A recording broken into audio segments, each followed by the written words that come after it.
Welcome into Cheap Ass Movie Reviews. Today we're going to have a Dollar Tree haul, y'all. It only took a little while for my Dollar Tree to get this stuff, but it's here. Yay!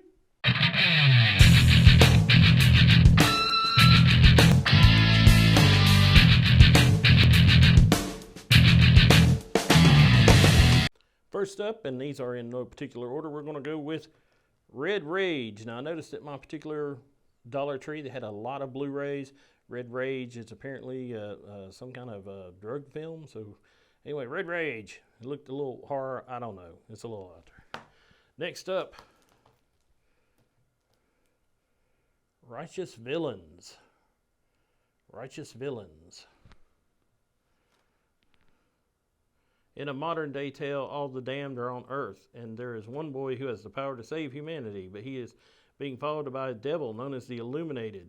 Jolie and the descendants follow Christ, and the only two capable of the journey together is the den of the devil, who has been the body of a serial child rapist, to take on his followers and save the human race from being doomed. So, righteous villains. Those are righteous devils, righteous villains. And also, a lot of the films we're in are Canadian films, and it'll say Walmart Select. And it also has the French on there as well. So this is St. Agatha, and it says atone for your sins. Then it has it down here in French. So St. Agatha. Pray for your life. A pregnant unmarried woman on the run from her abusive something, covered by a sticker, goes to a convent hidden in deafening isolation. A perfect place to have a child reveals a sick and twisted truth, pushing Agatha to escape the evil and save her baby before she's caged behind these walls forever.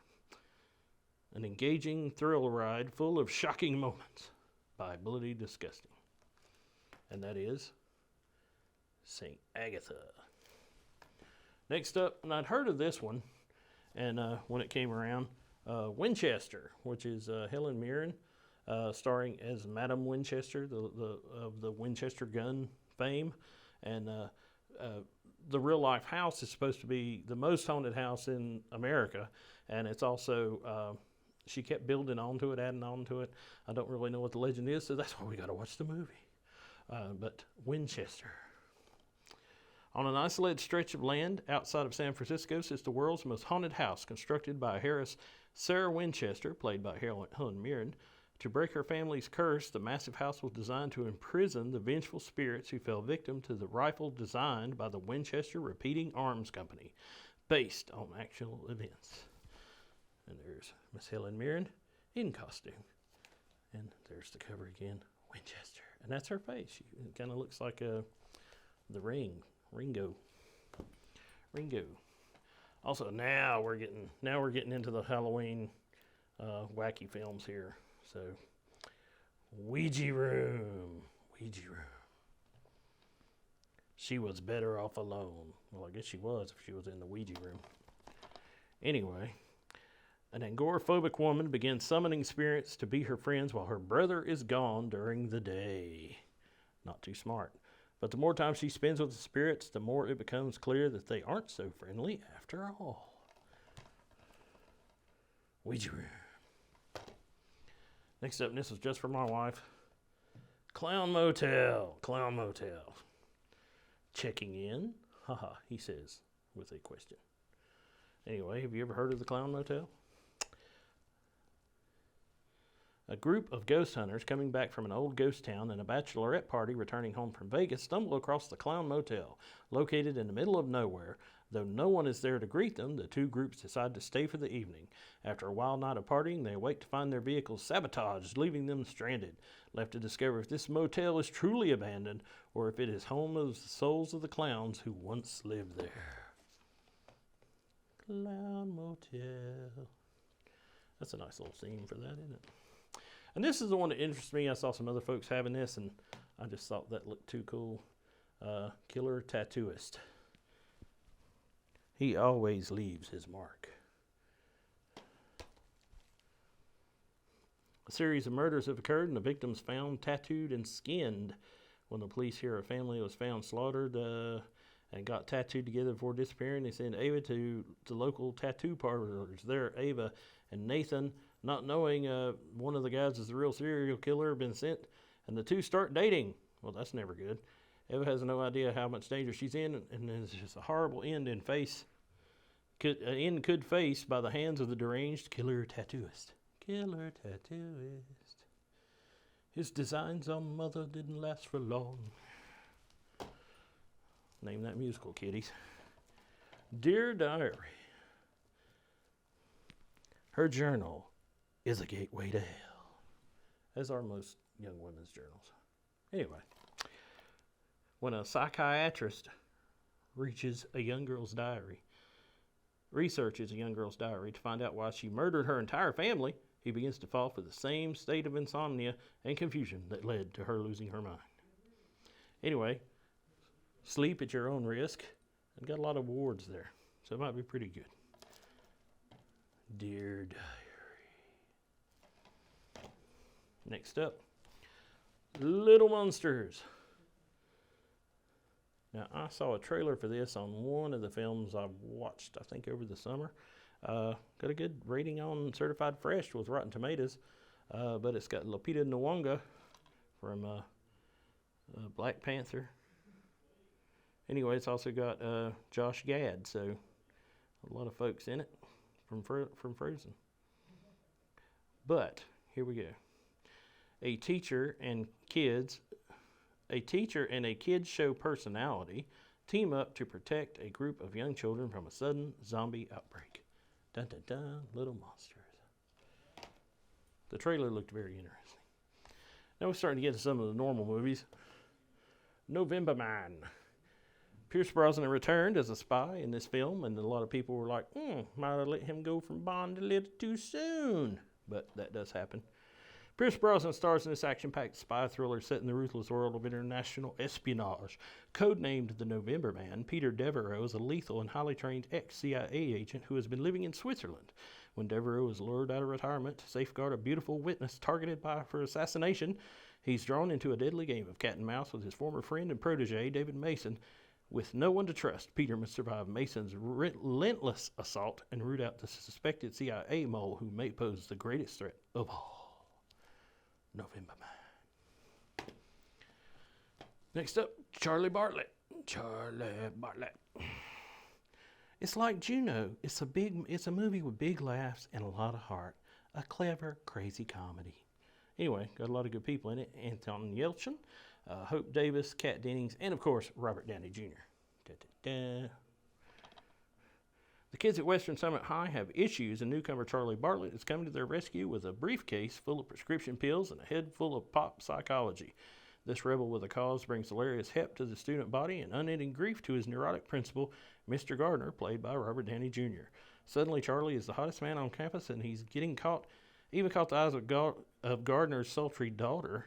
An outrageous comic spin on today's Prozac generation, Charlie Bartlett has your prescription for laugh out loud insanity. Charlie Bartlett. A true classic and a meme favorite, Nicolas Cage in Vampire's Kiss. A sleek, outrageous, dark comedy. Unaccomplished and original as it is inspired in Cage. Oscar winner Nicolas Cage is amazing in this outrageous, erotically charged thriller about a womanizing New York executive who becomes convinced that he's a vampire when one of his conquests bites his neck in the throes of passion. Jennifer Beals sizzles as the femme fatale who sets Cage on his batty course in his darkly funny, lively, imaginative fantasy. Now, Jennifer Beals was the Flashdance girl. If you don't remember, this is back in the early 90s, so Vampire's Kiss. A film I always had a warm place in my heart, and that's Radio Days, which is Mia Farrow and Julie Kavner. It's memorable and triumphant, and written and directed by Woody Allen. A richly nostalgic and star-studded portrait of the 1940s, Woody Allen's Radio Days weaves together a young boy's comical memories with zany stories from the golden age of radio to create a delightful tapestry of heartwarming and hilarious vignettes. It's a pretty good movie. I always enjoyed it. I always thought that was a cool poster. Now, this is new to me. Never heard of this. Jack Hunter movies. There are 3 Jack Hunter movies. and I picked them all up today. This is the first one in the series, Jack Hunter and the Lost Treasure of the Ugarit. Anyway, Jack Hunter #1, who's apparently a blatant Indiana Jones ripoff. And there he is. Jack Hunter, a young archaeologist, or archaeologist if you say it right, was planning on taking a picture of a cuneiform tablet in the Mesopotamian metropolis of Ugarit in present Syria for his mentor, Friedrich Schaefer. But when he's caught in the act at the private museum in France, he ends up stealing the artifact, returns the tablet to Frederick, who believes the poem on it is a coded treasure map. But soon his mentor is murdered and the artifact stolen. Jack follows the trail to Damascus, where he works on his newfound colleagues on a quest to uncover the lost treasure of the Ugarit before Syrian artifact trader Ali beats him to the punch. Jack Hunter and the Lost Treasure of the Ugarit.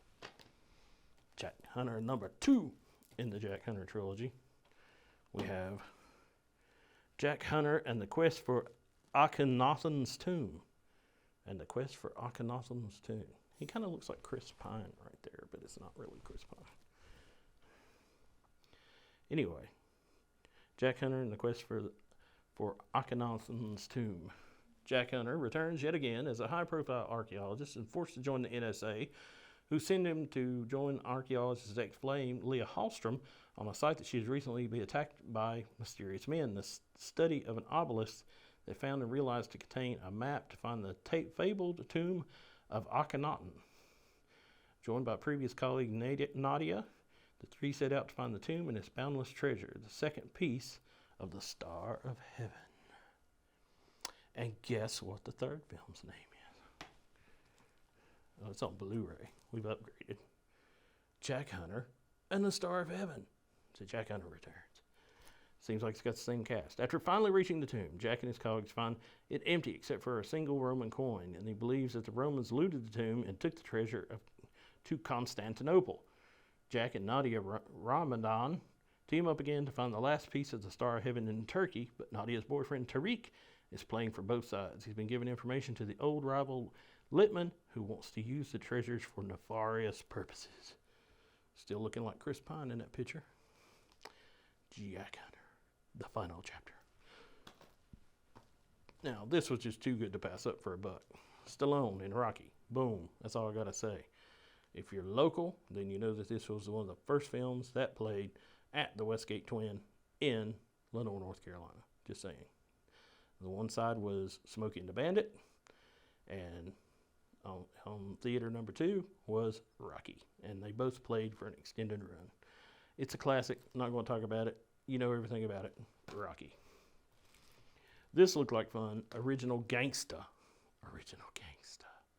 And the original Gangster stars Steve Guttenberg, which was just hilarious to me. And there he is. He's the blonde guy in the wig. Steve Guttenberg. Too much sticker area covering that. We're just going to say original Gangsta.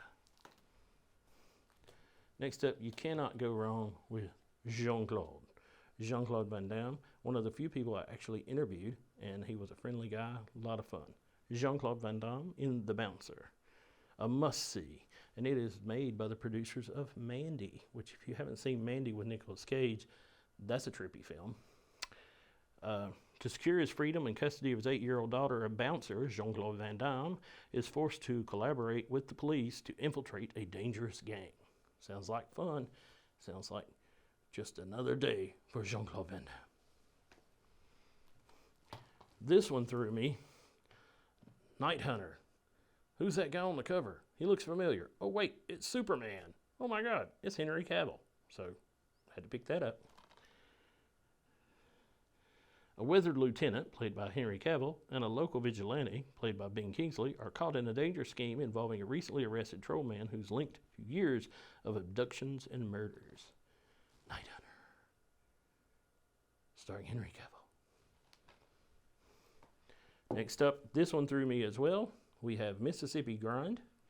And I don't know if you've noticed it or not, but a lot of these films, they have the Canadian titles on them as well. So there's French-Canadian, so they have like the French titles on them as well.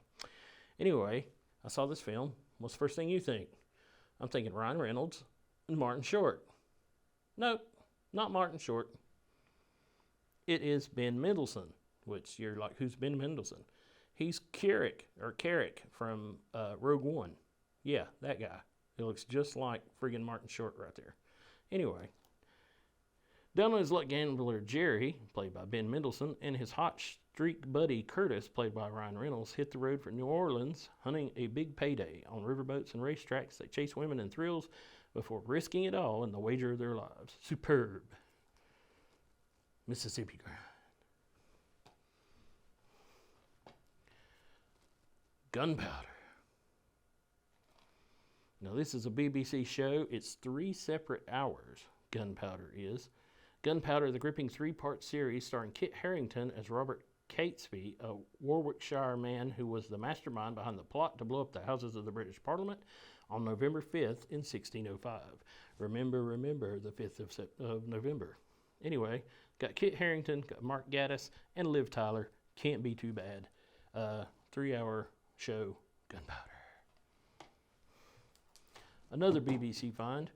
Always got to grab a Doctor Who. I don't care what it is. I'm a Doctor Who collector, so when I see these Doctor Who's for $1, and not only that, a lot of these Matt Smith's Doctor Who's are going for crazy money. Don't know why. If you find any Doctor Who's on Blu-ray, you might want to pick them up because the Blu-rays are running $40 each, and if you see one out in the wild, grab it because especially under, for $1. Come on now.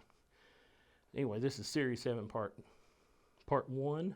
They would do like half a season in these, and this was the one with the, I believe, dinosaurs on a spaceship. Yeah, Asylum of the Daleks and dinosaurs on a spaceship. So if you're a Doctor Who fan, you'll know exactly what that is. It was Matt Smith and the Ponds, and pretty cool stuff, Doctor Who. So that about wraps it up. That's the entire run. Look at that stack of movies over there. Look at that. Look at that. It's just crazy. It's just a crazy stack of movies. 26 movies at the local Dollar Tree. I got mine. Go get yours. I'm Eric Stafford saying, please hit like and subscribe. Help me out. It's right down here. You can see it's right down here. Like, subscribe, and that will help out with Cheap Ass Movie Reviews. Hopefully we will be reviewing some of these. I hope to try to do 31 days of horror movies and review one each day for the month of October. I'm Eric Stafford saying, thanks for watching and have a great time at the movies.